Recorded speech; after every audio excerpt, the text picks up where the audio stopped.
हरे कृष्णा, सुप्रभात, good morning. Vasudev आनंद channel में आप सभी का हार्दिक स्वागत। आज भगवद गीता का श्लोक संख्या 2.20 लेंगे। ओम अज्ञानतिमिरान्धस्य ज्ञानाञ्जनशलाकया चक्षुरेण मिलितमेन तस्मै श्री गुरुवे नमः। जय श्री कृष्ण चैतन्य प्रभो नित्यानंद श्री अद्वैत गदाधर श्रीवासादि गौर भक्तवृंद।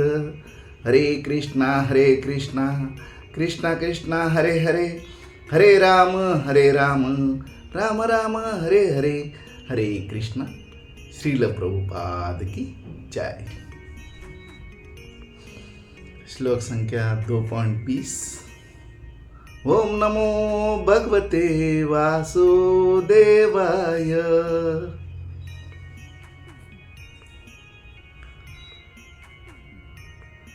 न जायते म्रियते वा कदाचित् नायं भूत्वा भविता वा न भूय। अजो नित्य शाश्वतो ते पुराणो न हनन्ते हन्यमाने शरीरे। अनुवाद। आत्मा के लिए किसी भी काल में न तो जन्म है न मृत्यु, वह न तो कभी जन्म है न जन्म लेता है। मतलब वो जन्मा नहीं है और जन्म लेता भी नहीं है और न जन्म लेगा। वह अजन्म नित्य शाश्वत तथा पुरातन है। मतलब सालों साल चलने वाला है, पुरातन है। शरीर के मारे जाने पर वह मारा नहीं जाता। तात्पर्य श्रील प्रभुपाद जी के माध्यम से यहाँ पे भगवान श्री कृष्ण अर्जुन को बहुत ही क्लियर बता रहे हैं कि आत्मा न जन्म लेता है न मृत्यु होता है। मतलब पुरातन काल से सालों साल आत्मा एक जीवित है, एक अमर है। आत्मा की साइज देखने की प्रयास हम नहीं कर सकते हैं, क्योंकि भगवान श्री कृष्ण बोल रहे हैं आत्मा अंदर ही है, उसके बाजू में परमात्मा है। और ही श्लोक के माध्यम से भगवान श्री कृष्ण बता रहे हैं कि आत्मा जन्म नहीं लेता है या मृत्यु होता है। जन्म लेता है नहीं तो मृत्यु होने का क्वेश्चन नहीं। तो मृत्यु कौन होता है? भौतिक शरीर। भौतिक शरीर जन्म लेता है। भौतिक शरीर की जन्म होती है, मतलब उसका बर्थ डेट होती है और एक्सपायरी मतलब डेट भी होती है। लेकिन आत्मा की कोई भी जन्म तिथि नहीं होती, क्योंकि वो पुरातन है, वो शाश्वत है। मतलब वो आध्यात्मिक है और भौतिक शरीर ये भौतिक माध्यम से बना है, इसलिए शरीर है भौतिक है, आत्मा आध्यात्मिक है और आत्मा प्योर रहता है। तो जो आज संसार में चल रहा है, हम शरीर के प्रति इतने प्यार कर रहे हैं, जो भी हम शरीर के बारे में सोच रहे, एक लैक ऑफ नॉलेज की वजह से हमें ये भौतिक संसार में प्रॉब्लम आ रही है। क्योंकि शरीर के 6 स्टेज में से अवस्था में बदलाव होते हैं। जन्म से लेकर मृत्यु तक अलग अलग अवस्था होती है शरीर की। एक भौतिक शरीर की ऐसी अवस्था है, लेकिन आत्मा की कोई भी रचना बदलती नहीं है। जो साइज है आत्मा की, हमारे हृदय में बैठा है आत्मा, वही साइज से आत्मा रहता है। उसे हमें ढूंढने की कोशिश ना करें। उसे हमें क्या करना चाहिए? उसकी प्यूरिटी बढ़ानी चाहिए। उसके लिए हमें अच्छा खाना देना है।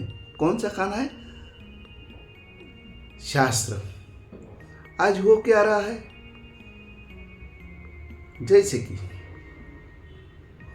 एक रेल की सिस्टम, हम टिकट निकालते, तात्काल निकालो, कोई भी टिकट निकालो, जैसे हम बुक करते हैं हमारा बराबर सीट नंबर आ जाता है।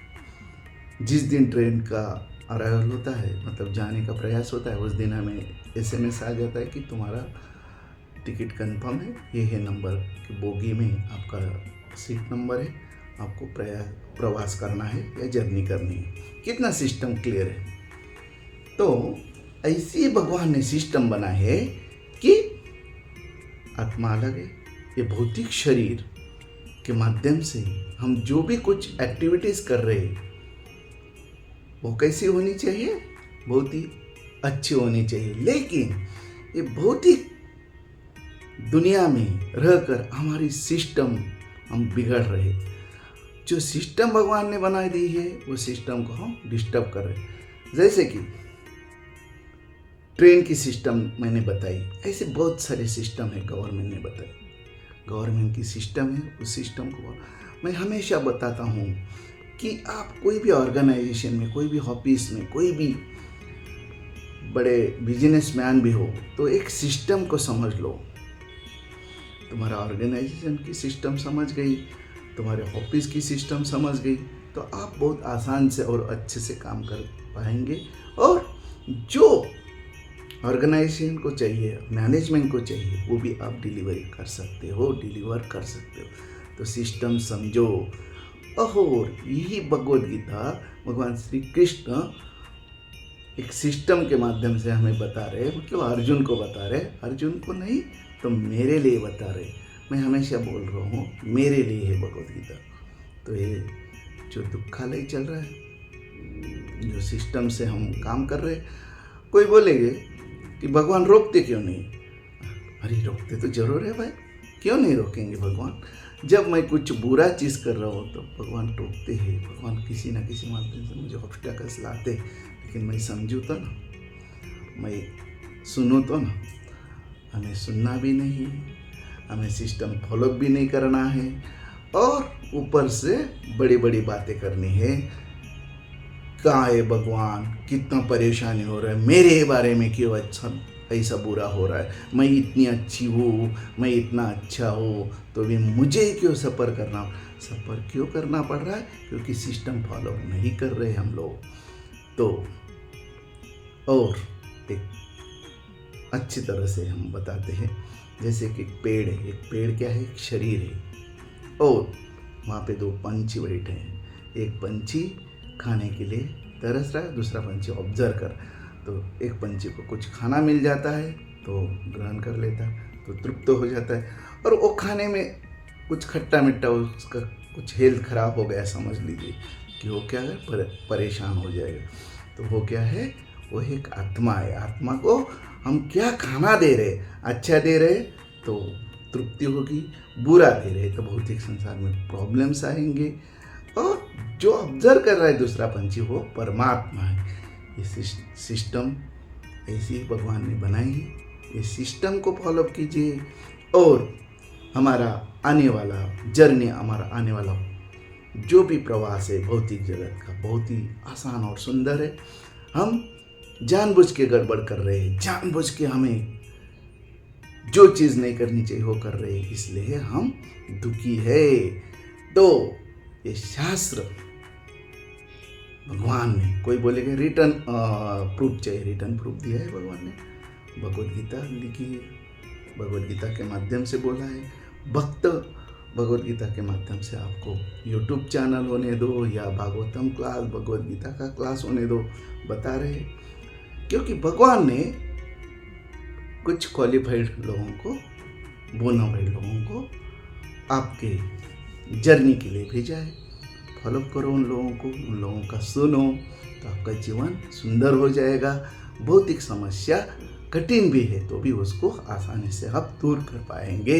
इतना ही पावरफुल ग्रंथ है। तो भगवद गीता जरूर सुनिए और पढ़िए, और ज़्यादा से ज़्यादा लोगों को बताइए। श्रील प्रभुपाद की जय, ग्रंथराज भगवद गीता की जय।